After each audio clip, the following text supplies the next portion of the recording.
2 সপ্তাহ ধরে চট্টগ্রামে তীব্র তাপ প্রবাহের পর সকালে এক পশলা বৃষ্টিতে স্বস্তি ফিরেছে জনমনে। তবে কিছুক্ষণ বৃষ্টি পড়ার পর আবারও থেমে রোদ উঠলেও এখনো কোনো সময় মেঘলা আকাশ দেখা যাচ্ছে। এদিকে আবহাওয়া অফিস জানিয়েছে বৃষ্টি আরও কিছুদিন হতে পারে, সেই সাথে গরমের তীব্রতাও কমার সম্ভাবনা রয়েছে। এছাড়াও খাগড়াছড়ি, কক্সবাজারেও স্বস্তির বৃষ্টি হয়েছে।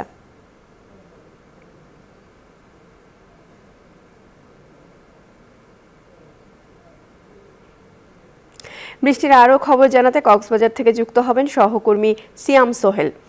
সোহেল, বৃষ্টি হওয়ার পর আবহাওয়া কেমন দেখছেন এখন?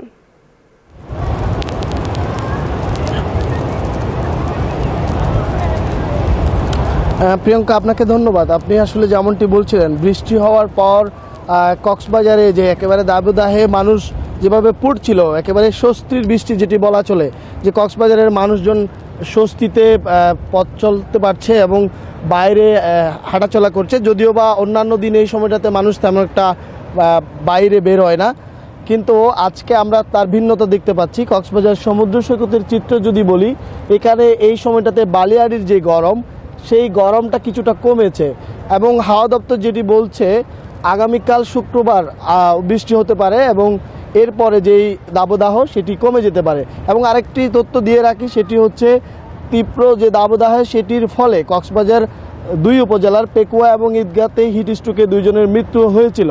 আজকে সকাল 8টা থেকে থেমে থেমে বৃষ্টি হচ্ছে, এরপরে আবারও রোদ উঠছে।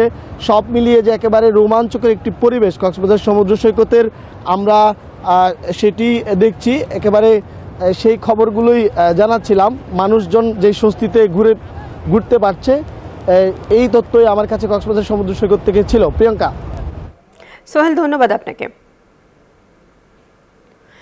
কক্সবাজার ও রাঙামাটিতে বৃষ্টির সাথে বজ্রপাতে 5 জনের মৃত্যু হয়েছে। সকালে কক্সবাজার পেকুয়ায় মগনামা ইউনিয়নের 7 নং ওয়ার্ড কোদাইল্লাদিয়া ও রাজাখালী 7 ওয়ার্ডের ছড়িপাড়া এলাকায় 2 লবণচাষীর মৃত্যু হয়েছে। স্বজনরা জানান, ভোররাতে বৃষ্টিপাতের আশঙ্কা দেখা দিলে মাঠে পলিথিনে থাকা লবণ কুড়াতে গেলে সেখানেই বজ্রপাতে মৃত্যু হয় তাদের। অন্যদিকে রাঙামাটিতে বৃষ্টির সাথে বজ্রপাতে 3 জনের মৃত্যুর খবর পাওয়া গেছে।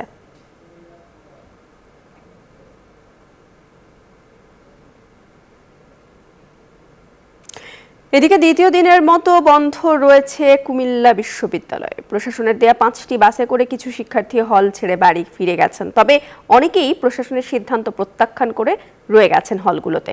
শিক্ষার্থীরা জানান, প্রশাসন বিশ্ববিদ্যালয় বন্ধ করে দেয়ায় শিক্ষার্থীরা বাধ্য হয়েই বাড়ি ফিরে যাচ্ছেন।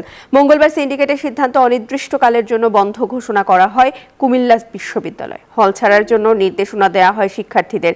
বুধবার বিশ্ববিদ্যালয় ও হল খোলা রাখার দাবিতে আন্দোলন ও বিক্ষোভ করেন শিক্ষার্থীরা। চট্টগ্রাম প্রতিদিনের সংবাদে একটা বিরতি নিচ্ছি, সাথেই থাকুন। স্বাগত আরেকবার নিউজ 24 চট্টগ্রাম প্রতিদিনের সংবাদে। আগামী 8 মে অনুষ্ঠিত হবে চট্টগ্রাম সন্দ্বীপ, সীতাকুণ্ড ও মিরসরাই উপজেলা পরিষদ নির্বাচন। এবার 3 উপজেলায় বিএনপির প্রার্থী না থাকলেও দলীয় প্রতীকে নির্বাচন না হওয়ায় চেয়ারম্যান পদে একাধিক প্রার্থী প্রতিদ্বন্দ্বিতা করছেন। এদিকে সন্দ্বীপে চেয়ারম্যান পদ প্রার্থী SM আনোয়ার হোসেন আনারস প্রতীক নিয়ে ভোটারদের দাঁড়ে দাঁড়ে ছুটছেন। দ্বীপের বিভিন্ন প্রান্তে ছুটে বেড়াচ্ছেন অন্য প্রার্থীরাও। নির্বাচিত হলে আধুনিক ও স্মার্ট উপজেলা গড়তে দিচ্ছেন নানা প্রতিশ্রুতি। একইভাবে প্রার্থীরা দাপিয়ে বেড়াচ্ছেন সীতাকুণ্ড ও মিরসরাই উপজেলাতেও। খাগড়াছড়ি জেলার খাগড়াছড়ি সদর, পানছড়ি ও দীঘিনালা এই 3 উপজেলায় দ্বিতীয় ধাপে উপজেলা নির্বাচনের চেয়ারম্যান ও ভাইস চেয়ারম্যানদের প্রতীক বরাদ্দ দেওয়া হয়েছে। জেলার রিটার্নিং কর্মকর্তা অতিরিক্ত জেলা প্রশাসক জুনায়েদ কবির সোহাগ জেলা প্রশাসকের সম্মেলন কক্ষে এই প্রতীক বরাদ্দ দেওয়া হয়। প্রতীক বরাদ্দ পাওয়ার পর সদরে উপজেলা চেয়ারম্যান প্রার্থী দিলদার আলম সহ বিভিন্ন প্রার্থীরা নির্বাচনী প্রচারণায় নেমে পড়েন। চট্টগ্রাম প্রতিদিনের সংবাদে এ পর্যায়ে আরও একটা বিরতি নিয়ে নিচ্ছি, সাথেই থাকুন। স্বাগত আরেকবার নিউজ 24 চট্টগ্রাম প্রতিদিনের সংবাদে। বান্দরবানের থানচি ও রুমায় ব্যাংক ডাকাতির ঘটনায় 23 জনকে আদালতে নেওয়া হয়েছে। এ বিষয়ে বিস্তারিত জানাতে আমাদের সাথে যুক্ত হচ্ছেন সহকর্মী রতন কুমার দে। রতন, আদালতের বিষয়ে বিস্তারিত জানাবেন। ধন্যবাদ প্রিয়াঙ্কা। আপনি যেমনটা বলছিলেন, গত মাসে রুমা বান্দরবান জেলার 2টি উপজেলায়, রুমা এবং রংছড়ি 2টি উপজেলায় তিনটি কেএনএফের সশস্ত্র সংগঠনে তারা ডাকাতি করে যথেষ্ট পরিমাণ তারা অর্থ লুট করেছিল। তার পরিপ্রেক্ষিতে প্রশাসন তাদের বিরুদ্ধে 4টা মামলা করেছেন, কিন্তু 4টা মামলার মধ্যে তাদের যে 23 জনকে আজকে বান্দরবান চিফ জুডিশিয়াল ম্যাজিস্ট্রেট আদালতে তোলা হয়েছিল। সেখানে তাদেরকে জিজ্ঞাসাবাদে আদালতের তাদেরকে মেয়ে ছিল 7 জন, অন্যরা ছিল পুরুষ।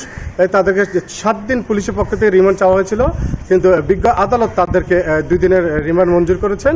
মেয়েদেরকে মূলত আদালত গেটে, জেল গেটে তাদেরকে জিজ্ঞাসা করার জন্য অনুমতি দেওয়া হয়েছে এবং পুরুষদেরকে পুলিশ হেফাজতে এনে তাদের জিজ্ঞাসাবাদ করার জন্য অনুমতি দেওয়া হয়েছে। তো বান্দরবানের এই কেএনএফের তাণ্ডবে কিন্তু বান্দরবান 4টি উপজেলায় ষষ্ঠ নির্বাচন, কিন্তু 3টি উপজেলায় এখনও নির্বাচন স্থগিত করা হয়েছে।